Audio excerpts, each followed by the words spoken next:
is part 3, finishing the couch. So I'm taking this Raisin brand box to make strips for the back of the couch and the side of the couch, which creates a very crisp, sharp edge for the fabric. Then you see my strips that I'm going to use. And then you take your strips, you line your fabric that's going to go on the outside. This is the arm. And I take my first strip and I just make sure that it's lined up with at the top of the staple where I stapled the batting, and the top of the staples where the fabric is.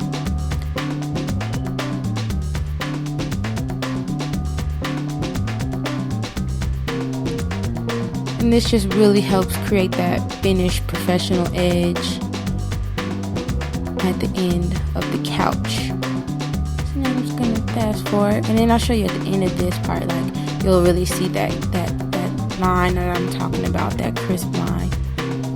So it won't, like if you just stapled it without cardboard, then you'll see the pulls of the staples. You see there, now you have a straight edge.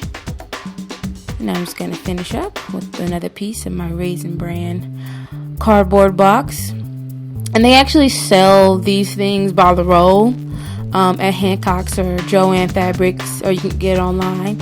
But this is the free version of doing it. So I just had an extra cereal box and I cut that up. No point of spending extra money. And I'm all done with the side. Very simple.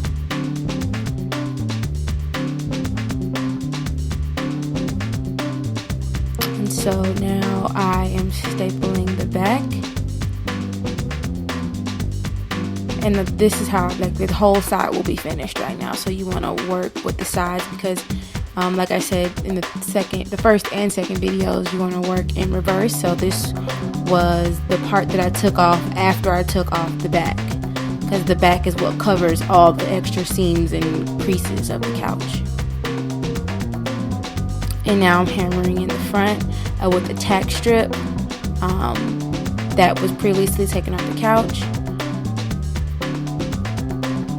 And the old tack strip was a little bit warped, so all the nails didn't go straight through. So I had to use my pliers to kind of bend the tack piece down so I can re-hammer it. So now I'm just folding the fabric back over and tucking it and pushing it back in, making sure that it's even with the edge of the couch. And I take my sledgehammer or my hammer and just knock it in. And the side of the couch is all done.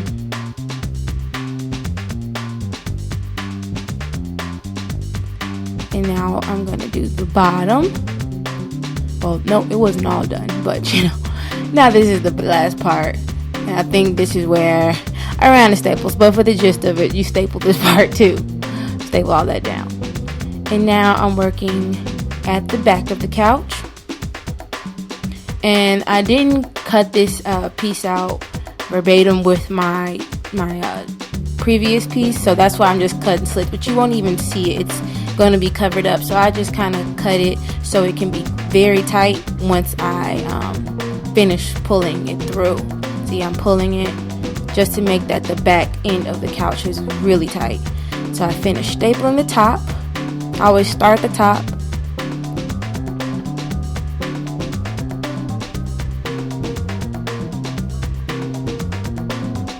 And I always have staples on deck because I constantly run out of staples, and I would just be stapling and nothing would happen. So yeah, just have extra staples. Never just get one box. Get like 2 because you go through so many staples. It's ridiculous.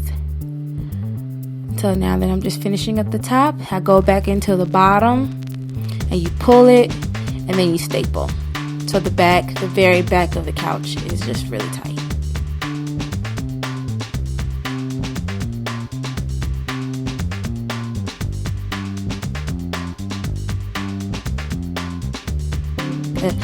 It's an L-shaped sectional, so the other end didn't have an arm. It was just some fabric that I could pull over on the other end.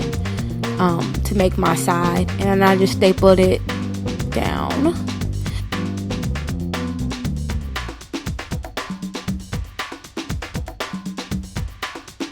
And now it's time to close up the couch. I'll show you how I did the cushions and pillows in another video, but it's relatively simple. It's really just sewing a square, and that's about it. But now I'm just showing you putting the batting that was already on the couch. I'm putting that back on. See, keep that stapled on deck because you will run out. And now I'm back. Finishing up the sides. Batting is back on now. And now I'm working with the very last piece of the upholstery. I'm taking more of those Raisin brand strips that I had to do another clean edge for the very back of my couch. And some people don't even do this part because they say like, well, my couch will be up against the wall. But don't be tacky, people. Come on, finish the couch.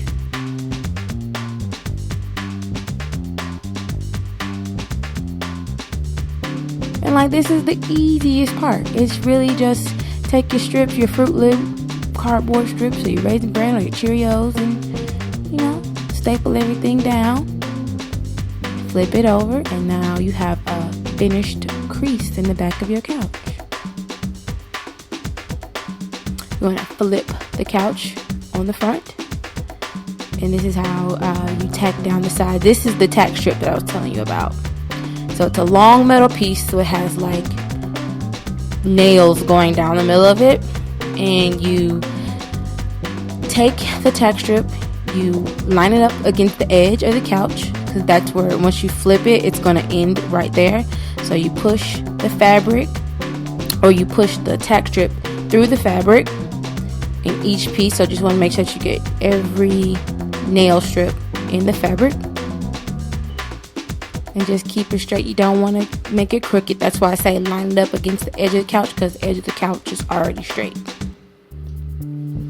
And I don't think I have this part because my camera probably shut off, but you want to flip it over and then nail it down like I did on the other side. So I'm about to flip it, but it's about to, yeah, that's happened. And now you're putting the dust cover, aka the black mesh, back onto the bottom of the couch,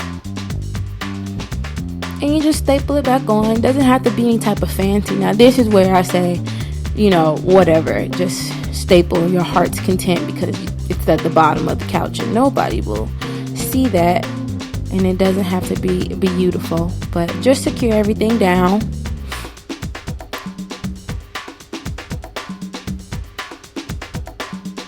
And then when you're done with your stapling, you take your legs and you screw your legs back on, whatever legs that you chose to use at that time. And my couch is all done, guys.